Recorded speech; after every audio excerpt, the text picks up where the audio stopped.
На часах 6 вечера. Именно в это время большинство спортивных школ республики проводят свои тренировки. Ледовая арена Эрзи не исключение.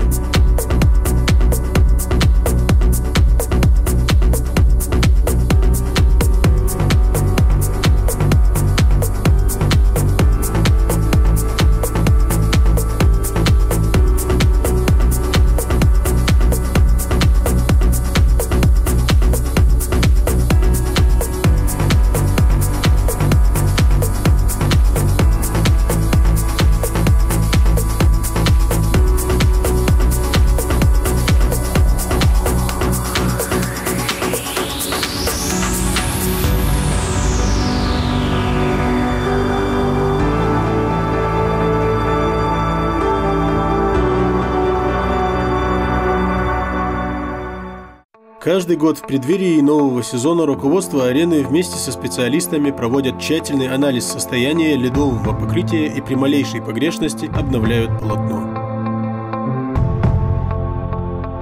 Ну, уже вот вторая неделя, вот, да, где-то уже сколько, где-то 18-19 дней, как вот у нас каток.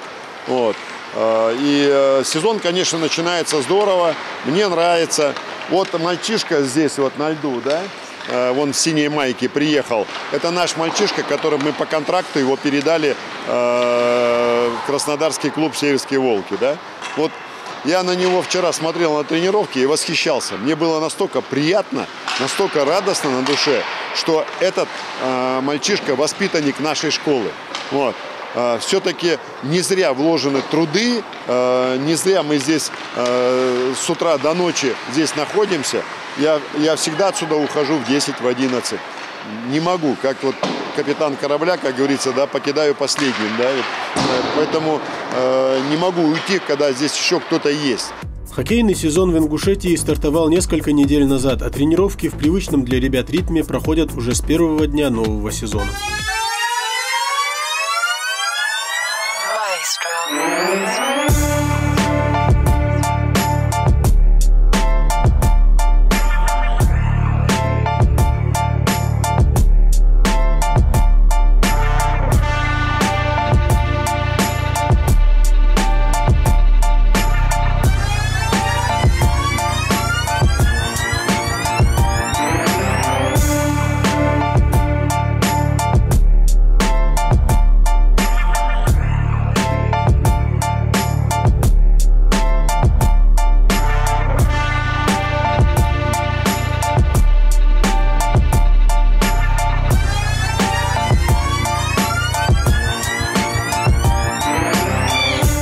Неделя у нас 5 тренировок получается.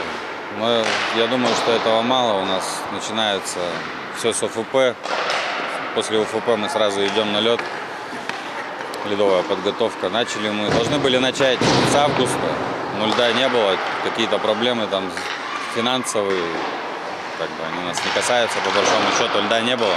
Лед появился вот неделю назад, мы только вышли. Вкатываемся, можно так сказать. Сегодня упор делается на начало атаки от защитника, вход в зону 2 в 1, 1 в 1, 3 в 1, 3 в 2, позиционная атака. Один из первых стартов этого сезона для ингушских хоккеистов прошел на чемпионате ЮФО СКФО, где наши ребята провели 3 игры. Ну, конечно, мы очень поздно стали на лед, вот, по стечению разных всяких проблем. Но я думаю, они разрешились. Мы, наконец-то, обе ледовые площадки запустили. Да, конечно, к этому времени подошло время поездок уже турнира, потому что это ежегодный турнир, который внесен Федерацией хоккея России в календарный план. Это первенство России по ЮФО СКФО. Поэтому мы обязаны там участвовать, потому что если мы заявляемся, мы обязаны, как бы там ни было, никого не интересуют твои проблемы. Ты должен участвовать, и если не участвуешь, то большие штрафные санкции. Это во-первых. Во-вторых, как бы там ни было, я сказал ребятам и тренерам, хоть мы и проиграем, пусть мы все игры проиграем, но надо съездить, надо поехать. Надо прочувствовать соперника, посмотреть вообще, что там творится, какие команды приехали. И эти команды, уже к этим командам на втором этапе уже подготовиться.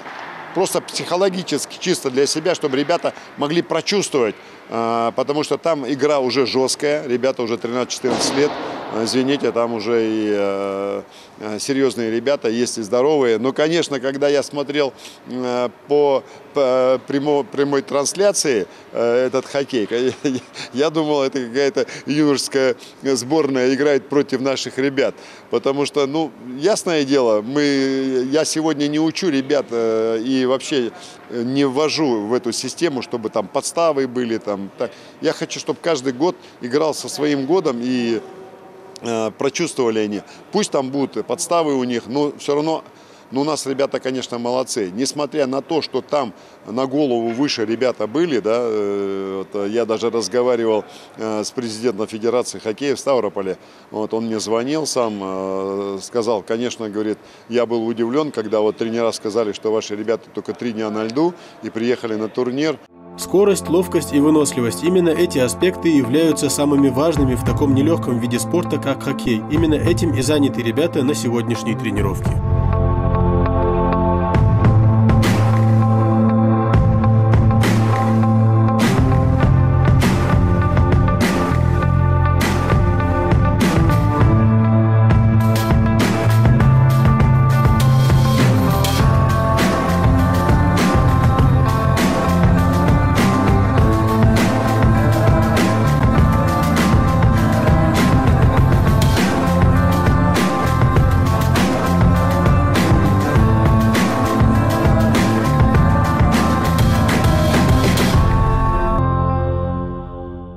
Я занимаюсь 4 года, я пришел в 7 лет, меня привел отец. Мы сперва занимались у нас ранее, там у нас были сухие, плаванием занимались, ну и так.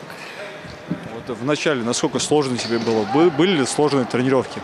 Вначале у меня не было сложной тренировки, да и сейчас нету. Все по мне нормально. Вот на твой взгляд, что самое сложное в хоккее и во время тренировок? Ну, самое сложное в хоккее, это, по мне, это ничего там сложного нет такого, что человек не может добиться чего-то, чего он хочет добиться. Ну, все. А если говорить про тренировки, вот насколько сложны у вас тренировки? Ну, у нас бывают сложные тренировки, но... Вот если не секрет, вот чего ты хочешь добиться именно в хоккее? Я хочу добиться в хоккее, что, стать олимпийским чемпионом, чемпионом мира. Молит, расскажи, как у вас проходят тренировки, вот расскажи про сегодняшнюю тренировку, какие упражнения вы выполняете? Мне очень нравится тренировка. Занимаемся усердно. Ты участвовал на каких-нибудь турнирах? Где ты участвовал? В Краснодаре, Ставрополе 2 раза, Ростове и... Вот когда первый раз ты выехал на турнир, что ты чувствовал? Волновался ли ты? Да, я очень волновался. А вот потом уже, когда на следующий турнир поехал, чувствовал себя увереннее? Да. А какой турнир ты больше всего запомнил? Ростов. Вот расскажи подробнее, Моли, что это за турнир был в Ростове? Вот почему именно этот турнир был самый сложный для тебя? Мне этот турнир был сложно, потому что они занимались хорошо. И команда были сильные, да? Команда была сильная. А вот в дальнейшем хочешь ли ты участвовать на более крупных турнирах? И что нужно для этого делать? Надо усердно заниматься, слушать тренера и выполнять упражнения правильно. Хоккей – спорт для настоящих мужчин. Именно с этим лозунгом каждый из этих ребят пришел в хоккей. Большинство тренируется на льду с первого дня создания команды РЗИ и уже успели поучаствовать во многих турнирах, являясь основными игроками своей команды.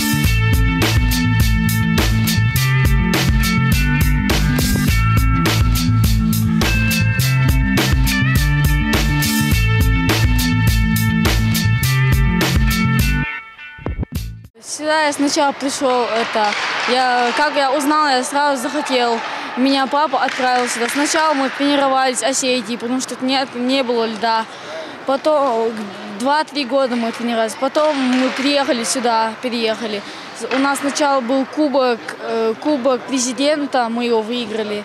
Потом к нам пришел тренер Леонид Сергеевич. Он нас обучил разным маневрам. Вот после того, как ты начал заниматься хоккеем, не было у тебя мысли, чтобы уйти в другой вид спорта, там, подумав, что в хоккее очень сложно? Нет. Вот сложно вообще в хоккее? Да. Что самое сложное? Самое сложное, это, например, обыгрывать игрока, дриблинг. Вот ты успел поучаствовать на каких-нибудь турнирах? Да. Где ты участвовал? В Сочи, в Москве, в Краснодаре, в Ставрополе. Еще раз в Москве и все. А где было сложнее всего? В Сочи. Почему? Ну, там сильные команды были. Если в дальнейшем говорить, какая у тебя цель вообще в хоккее? Ну, попасть в КХЛ, потом в НХЛ. Когда ингушскими хоккеистами интересуются команды из других регионов, это говорит о том, что хоккей в нашей республике развивается в правильном направлении. Муслим Муталиев стал одним из первых воспитанников ледовой арены РЗИ, подписавшим контракт с командой из Краснодарского края.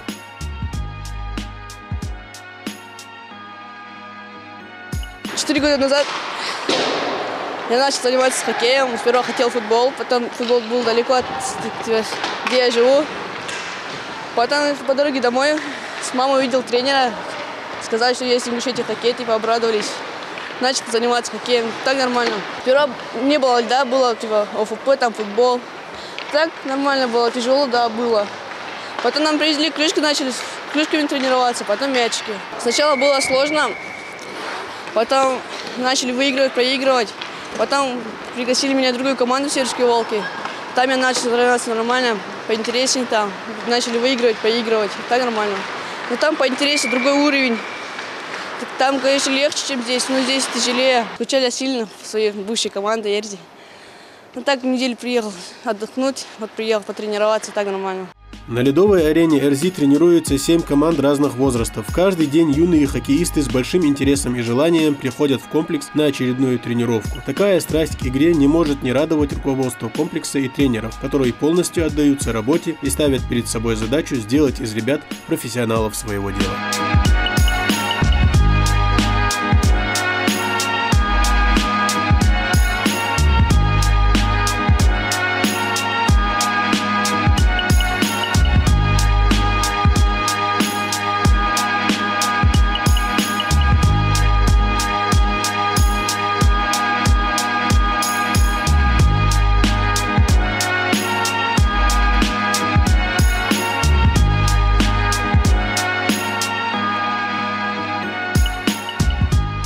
Конечно, родители сегодня, они не понимают, как говорится, до глубины, да, что такое хоккей. Они видят хоккей, да, это мощная, азартная игра, силовая, характер, сила воли, все в нем там участвует, да, и ребята и дерутся, там всякое бывает.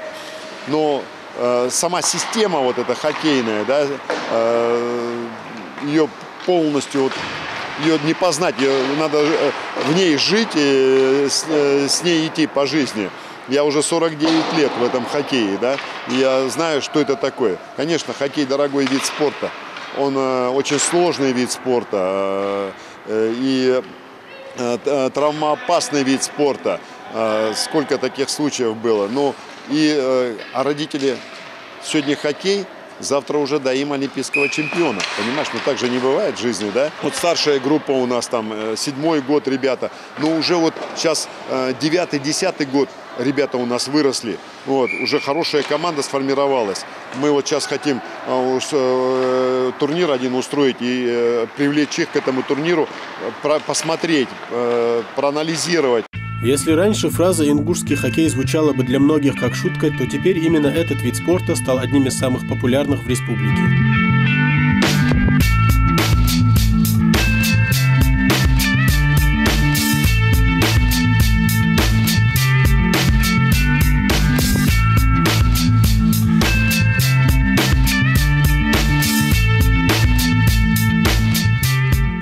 Конечно, у нас хоккей новшество, да, сейчас уже вот ребята начинают понимать, вот эта вот старшая группа, они уже начинают понимать, они уже серьезно подходят, они ответственно подходят. Я сейчас специально родителей приглашаю на тренировки, они садятся на трибуны, и уже не было вопросов к нам. Вот сами воочию посмотрите, как на тестовых упражнениях ваш ребенок себя ведет. Вот вчера там некоторые мамы посидели, посмотрели, посмеялись, и я сказал, ну что, как? Ну и сказать нечего было. Да, вот, конечно, они все-таки стараются там какую-то причину найти. Я их понимаю. Я понимаю, нашим, конечно, мамам и папам нелегко. Нелегко, конечно, нелегко. Потому что еще вот проблема еще какая. Вот у нас с Карабулака, с Черменя, да, там с отдаленных, да, поселков ездят. Вот в вечернее время все же до 3-4 в школе, а вечером уже тренировки, да, и последняя тренировка заканчивается там в 20-30. Уже нету маршруток. Но это как это, я считаю, это неправильно. Надо было как-то вот эти вопросы как-то решить. Ну как к детям добираться, да? У нас очень много. Дворец спорта тренировки проводит, да, вечерние.